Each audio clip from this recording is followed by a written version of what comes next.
Today, we have Bob Beams from EMTransfer. Hi, Bob. Hi, guys. And Bob is going to talk about what wire fraud is and how can you protect yourself. Now, Bob Beams is a founder and creator of EMTransfer, a cloud-based service that allows the real estate industry to collect, document, disperse earnest money 100% electronically. And also, let's not forget that this event is sponsored by Allison James Estates and Homes. And my name is Jessica Crumbaugh. I am one of the owners of Allison James. And we are in 15 states.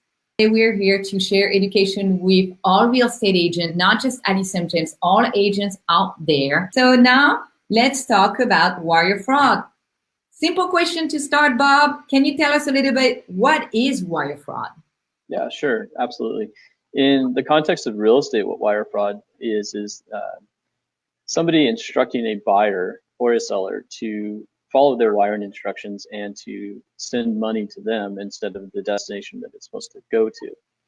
So a lot of people think of wire fraud as the mechanism of the wire is the problem, but really what the problem is somebody being able to get an email to a buyer or to a seller, give them false instructions and get that person to follow those instructions and complete the transfer. And then once the transfer is done, in the case of a wire transfer, once it's done, and it's really hard to get that money back.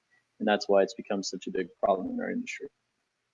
I heard a story from a real estate agent one day where someone hacked the escrow system, escrow email, and what they did, they copied the email signature. They went to like GoDaddy and buy the same domain in the escrow company. So example, if the escrow company was abc@escrow.com, they bought abc1@escrow.com. Right. They took the data from the escrow company, emailed the buyer requesting money, and the buyer, what he did, he thought it was coming from the escrow company and start wiring money. So it happened quite often now. I hear a lot of story. Can you give me some example of wire fraud happening in real estate? Yeah, what's happened, and I've seen this happen with exactly what you talked about, which is this nefarious person. What they do is they obtain access to somebody's email address. The title companies do a pretty good job of protecting their email accounts, so it's probably harder to hack into them. But probably the buyer or the real estate agent gets hacked, and this nefarious person watches the communication that takes place between the buyer and their agent and the title company, and they wait until they get close to closing time or it's time to move money. And that's when they've got all the information, they've got the email address of the buyer, and they know what's going on, they know the property address, they know the amounts, they know all the details that are pertinent, so it can come across as really real. And then they do what you said, they send a nefarious email that comes from an email address that looks very similar to the people that are involved in the real estate transaction, be it the agent or the title company or the mortgage folks, whoever it is. And that email goes out and it says, hey, Mr. Buyer, you know what, we had a last minute change. We need you to wire the money to this account. And, can you take care of that? We need it done today by 5 o'clock. And so what happens is your client will say, hey, this changed, I better go take care of this. And they run off to the bank and they submit that wire and the money goes off to Western Union or someplace, and people pick up the money and they're gone, and it's extremely hard to track down who took it. So that's primarily what's happening is emails getting hacked, nefarious emails being sent that look legitimate, and the client following those instructions. Now, as real estate agent, we are so busy. We receive anywhere from 20 to 100 emails a day. And sure. I know sometimes you click on some link you should not, and now they have access to your email. So they have access to all your personal information and professional information. How do we prevent that? How do we prevent from clicking on that link or making sure, do you have any tips on how to prevent it? Yeah, I think, well, first off, I think from the real estate agent side with working with their clients, the first thing is to inform your clients of the process, what they expect, what's going to happen each step of the way. That wire fraud is real and that they need to be very particular about what emails they click on, and that they should only respond to things that they're expecting from you. Have them call you if there's a problem. As far as the email goes, you could even say, look, I'm going to put a secret word in my email, and if that word is not in the email, then this isn't a right email for me, right? So those are some things you can do with the communication between your client and yourself to protect you. Some of the other things you can do is use an email service that has two-factor authentication. What two-factor authentication is you will log in with username and password to access your email account, and then before you get access to it, you have to enter a second code that is given to you either via a text message that's sent to you or via an app that you run on your phone, like Google Authenticator is one. Actually, Gmail has really good two-factor authentication options. And so if you run that two-factor authentication app called Google Authenticator on your phone, before you can get into your email, you have to enter that code.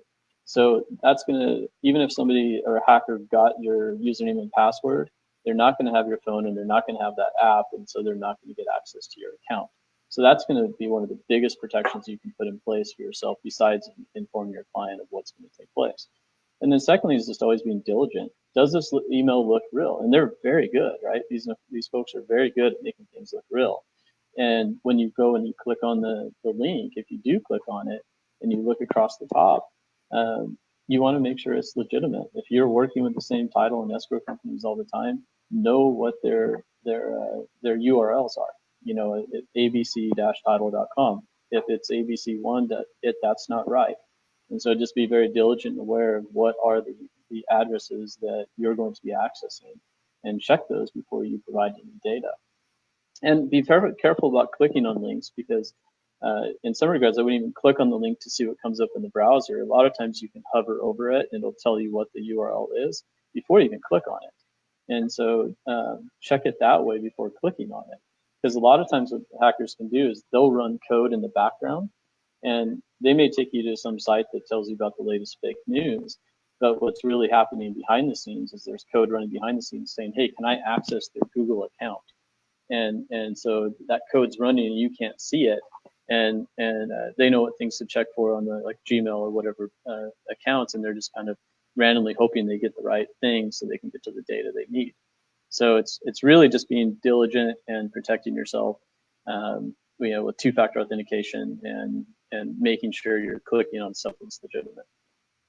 I know, and one of the problem is us as real estate agent, we like to, you have to like choose security code to log into your email. You're like, oh no, I don't have time for that. And I'm the first one. I know the code you're talking about with Google, and I set it up for maybe a week. Yes. On my email. I'm like, I'm not doing it. I'm not doing it. I don't want to do it. And that's how we react. But these days, maybe 10 years ago, I don't think there were as much fraud as there is today. And I think today I will think twice about putting a second code on my email and put the effort to prevent fraud, because it does happen all the time. Now, do you think the real estate agent, when they have a new client, they should educate them about the fraud system and the wire fraud system happening? Should it be almost like a part of the presentation or a part of, educating the consumer? Absolutely, and there's a lot of good resources too. I've seen a lot of title companies will produce their own little short animated videos that are a minute long that explain wire fraud and what's going on. So there's potentially resources available to you to just send your client and say, here, watch this so you're aware of it. But I think by all means, it's a value add as a real estate agent to give that information to your clients so they're fully informed of the risks that are out there, so that they'll be diligent as well.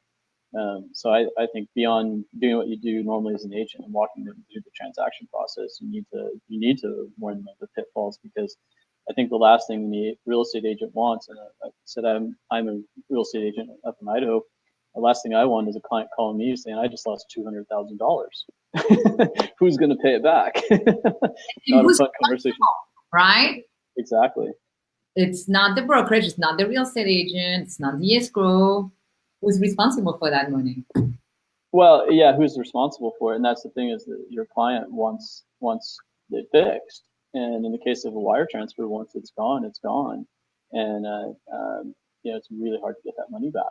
And so we can't, I think the biggest protection we can do is, again, protecting our assets, like our email, to prevent that from happening. Because let's be honest, like, how does a nefarious hacker know who's buying a house? Well, they don't know John Smith's buying a house, but they know who represents John Smith. It's you and I as real estate agents, right? And so that's who they're going to go after, is the real estate agent. We just have to be honest. We are a target. We're not the one they're trying to take money from, but we're the ones who have the data.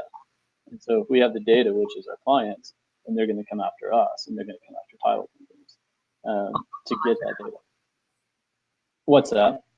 That yeah, they will try to come after everyone until they find, find a solution. Who's responsible? Find a weak spot. Right. Now I know you created EMTransfers, and when I see you were the speaker today, I'm looking sometime at the reaction. I'm like, oh, EMTransfer, they're transferring money. As a real estate agent, the first thing I was thinking is like, oh, well, that's not hard. I can transfer money. I'll just, use my bank and wire to the escrow.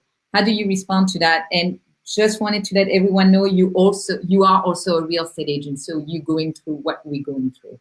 We are, yes. Yeah. And that was just a little backstory on why I created EMTransfers is, and each state's different, on how earnest money is handled a little bit here and there. Where I'm at, the protocol is you write your offer and you have the earnest money check in your hand before you submit the offer to the seller side to negotiate the contract. And so I was sitting with the client and I wrote up the offer and I set it up for e-signature and I turned my computer around for them to e-sign it. And I said, hey, can I get your earnest money check? And they said, we don't have a check. And I said, well, I'll come get it. And they said, no, we don't have a check at all. And I said, well, okay, now you have to go get a cashier's check or you've got to do a wire. And so that parlayed into a lot of effort, right? My client had to leave their normal routine, go to their bank, get a cashier's check, come find me. I had to get it. I had to take it to the place who's going to hold it. And then I had to go back to my day. So I'm looking at this process and I'm going, geez, there's a ton of time spent on earnest money. Why aren't we doing this electronically? And the crux of it had to do with compliance and law.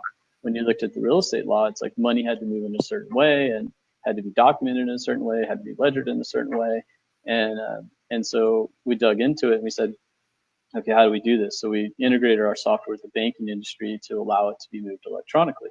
So if we go to your question, why would you use EMTransfer versus just doing a wire? What we did is we took the whole workflow that's revolved around earnest money, we wrapped it into a service. And so rather than the agent having to instruct their client and say, here's the wiring instructions, go to your bank and set up a wire and send this to whoever the holder is to it, all they have to do is they have to log into our system, tell us who their buyer is, what the property address is, who's going to hold the earnest money, and how much, and when to deposit it. Once they set that up, we send an email to their buyer. Their buyer is going to log in securely and provide their bank details.